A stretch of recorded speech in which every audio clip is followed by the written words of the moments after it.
All right, guys, this is going to be a quick one. I may lose connection. I'm not sure what's going on with my cellular service. I was supposed to pay the bill yesterday or get disconnected. When I go online and look now, it's looking like that it's due until February 24th. So if someone paid it, I would like to say thank you. I would like to know who you are and be able to thank you. Um, in my area in North Carolina, right at the base of the mountains, they're saying that Tennessee and the Smoky Mountains pretty much got passed over. I think we caught the brunt of it. And as often occurs since I was born, I've lived in this area for almost 54 years now. And one thing that's consistent is if a storm, a winter storm, makes it over the mountain below us, a lot of times it gets caught in the valley. I'm in the valley between two mountains. And if a storm makes it over the first crest, of mountains, it usually kind of spins its wheels until it weakens. Um, you know, and gets stuck and we get dumped a lot. We had around 1.75 to 2 inches of ice and wintry mix as a base. That started yesterday. I didn't tell you guys. Y'all saw the video at Walmart. When we went to leave, we were in a Ford Focus. Okay?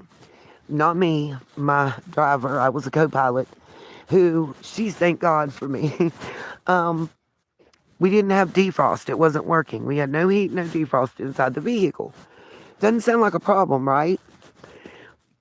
But let's throw in a wintry mix and 2 hot people with a lot of hot air and one driver panicking.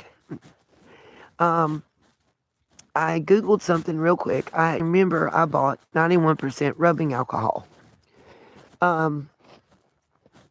It would come in handy, of course, in the camper. I've used it before. But the Lord had other plans, and that's why I just purchased one. I didn't understand.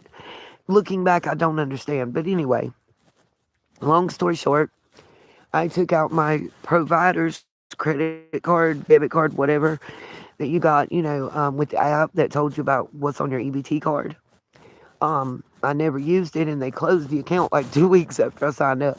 They closed the whole bank system. Anyway, took that card, used it as a window scraper, and put the rubbing alcohol on the windshield. It works similar to Rain-X, and we found that with a moderate to light mix falling from the sky, that it worked great at keeping the driver's side from icing up to where, especially when the headlights of oncoming traffic hit, there were times that we were scared. We didn't know what we were going to do because we would have been called out in this, stranded, miles from, the home we were going to. You see Big Bertha down there. There's Big Mama.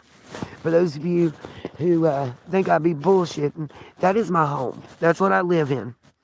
The driver's side window, it doesn't roll all the way up. You're about to see that if I don't lose Wi-Fi connection. But it doesn't roll all the way up. Snow and ice are inside the door. If I had to be in there, the problem is, even with the tarp, I can't leave it up while I'm driving. That's a violation, automatic. I'm getting pulled over and a ticket wrote. You can't have, non-clear. They don't even allow wind to tent past a certain point. There's no way I can have a navy blue tarp, cardboard, duct tape, and the foil heat attraction blanket covering that window and driving down the highway. It's not feasible.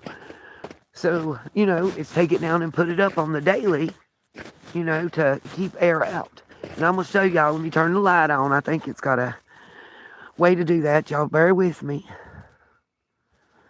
Just trying to hit the buttons. I've got some semi-gloves on. And let's see. There we go.